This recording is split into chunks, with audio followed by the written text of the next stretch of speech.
Oke, halo semua. Pada video kali ini saya akan menjelaskan tentang STP Marketing. Perkenalkan, nama saya Vanessa Regita Jab dari jurusan Teknik Industri UPH angkatan 2019. Oke, pengertiannya, STP adalah pendekatan atau salah satu pendekatan atau model yang digunakan untuk mengembangkan pesan dan strategi pemasaran yang sesuai dengan segmentasi tertentu.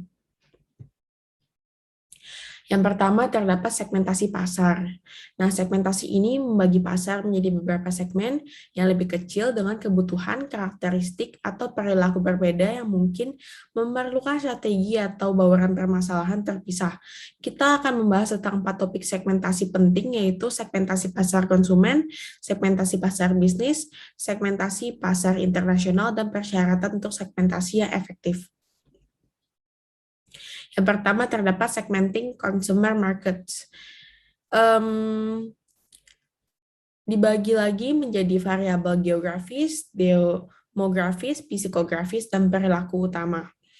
Yang pertama, geografis. Segmentasi ini membutuhkan pembagian pasar menjadi unit geografis yang berbeda seperti negara, wilayah, negara bagian, kabupaten, kota, atau bahkan lingkungan. Contoh yang saya ambil ialah pada McDonald yang menjual berbagai macam rasa khas Indonesia seperti dari rasa kari dan rendang. Hal ini hanya terjadi di Indonesia dikarenakan tidak mungkin McD menjual rasa ini di negara seperti Jepang karena ini bukan selera orang-orang Jepang. Yang kedua, terdapat segmentasi di demografis. Segmentasi ini membagi pasar berdasarkan variabel seperti usia, jenis kelamin, ukuran keluarga, siklus hidup keluarga, pendapatan, pekerjaan, pendidikan, agama, ras, generasi, dan kebangsaan. Contohnya ialah pada game Girltopia yang saya ambil ini khususkan untuk dimainkan oleh anak-anak sampai usia remaja. Selanjutnya ada segmentasi psikografis.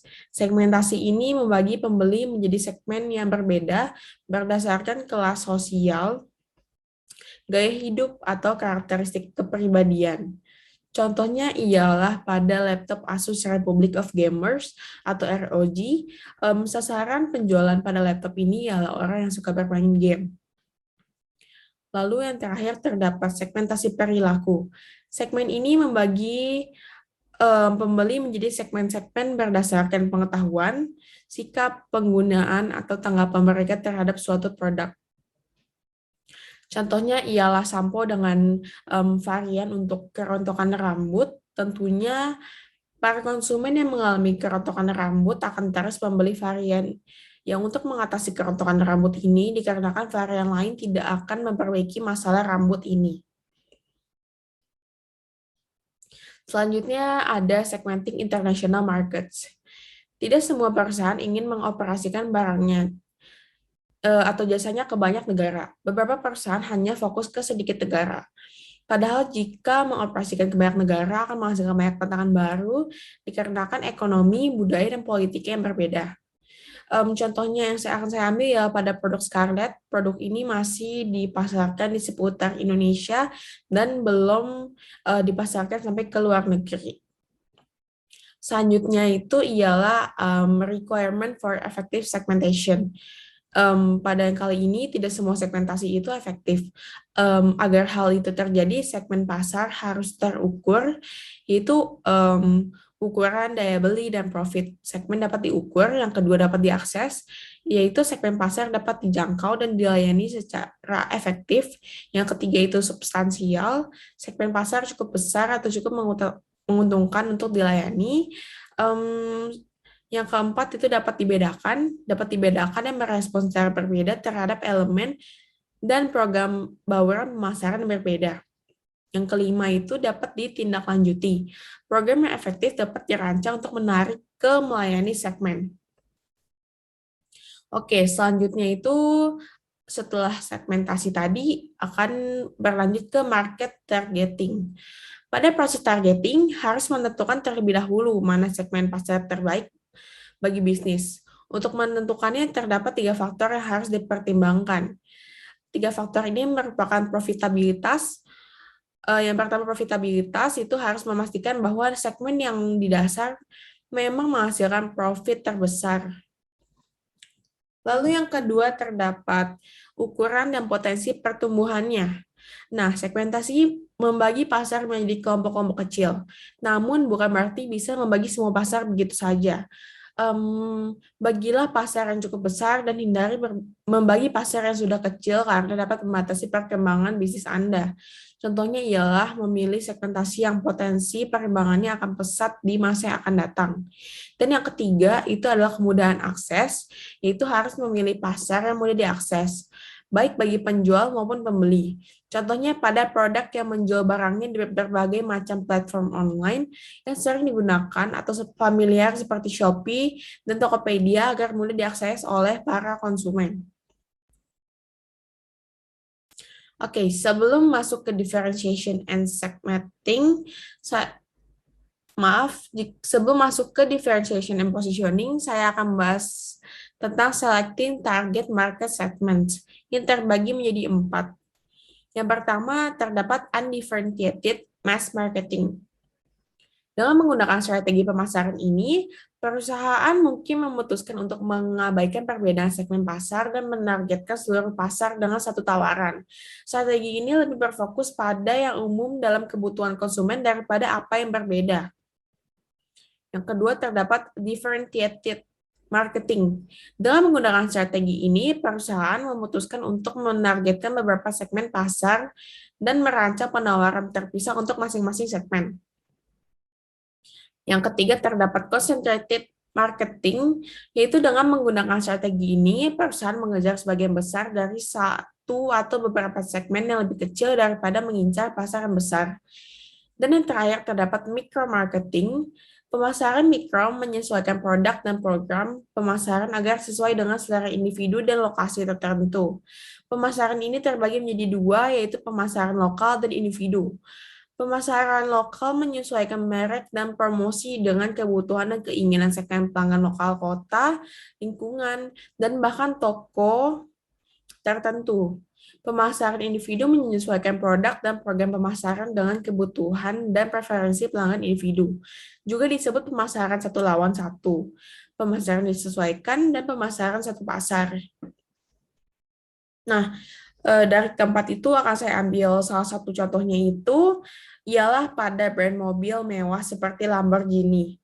Mobil ini tidak melakukan iklan di TV sebagai promosi, tetapi brand ini hanya mempromosikan atau menawarkan ke orang-orang yang mampu membeli produk yang diproduksi oleh brand ini. Nah, ini ialah salah satu produknya. Oke, selanjutnya terdapat differentiation and positioning. Selain memilih segmen pasar mana yang akan dipilih, perusahaan harus memutuskan proposisi nilainya. Posisi produk adalah cara produk diartikan oleh konsumen berdasarkan atribut penting. Lalu dibagi lagi menjadi beberapa bagian, yaitu yang pertama, terdapat positioning maps. Dalam merencanakan strategi diferensiasi dan posisi, pemasar biasanya menyiapkan peta pemosisian persepsi yang menunjukkan persepsi konsumen terhadap merek perusahaan mereka dengan produk pesaing pada dimensi pembelian yang penting. Contohnya itu ialah pada gambar yang terdapat di layar di sebelah kiri, terdapat sebuah perceptual map yang dibuat berdasarkan survei kepada konsumen atas persepsi mereka terhadap Bank A dan Bank B. Seperti yang kalian tahu, konsumen memiliki persepsi bahwa Bank A cenderung lebih aman dan memiliki lebih banyak cabang. Sementara di sebelah kanan terdapat sebuah positioning map yang dinilai secara objektif dan didapat atas hasil perhitungan aktual dari segi finansial rasio dan jumlah cabang. Jadi secara realita Bank B unggul dalam kedua aspek, tetapi persepsi konsumen mengatakan sebaliknya. Kenapa? Dikarenakan Bank A dianggap lebih unggul in terms of these two attributes.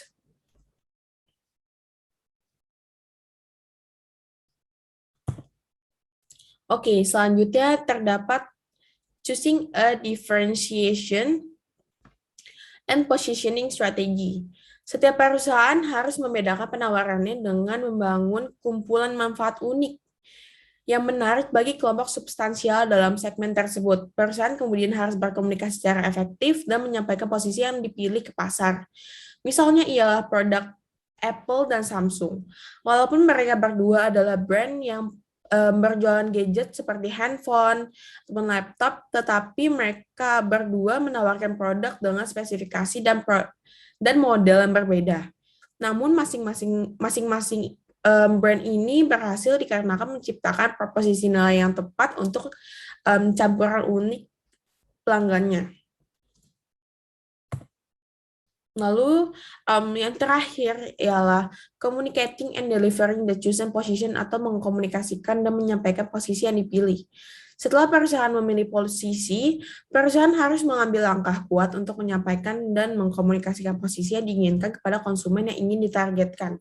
Contohnya ialah pada perusahaan yang telah memilih positioning yang tepat, perusahaan ini harus memberitahukan konsep perusahaannya dan menyampaikannya tentang perbedaan produk dari perusahaan tersebut dari produk perusahaan lainnya. Oke, berikut ini merupakan sumber-sumber yang saya ambil untuk penjelasan video ini. Mohon maaf jika terdapat salah-salah kata dan jika terdapat penjelasan yang salah.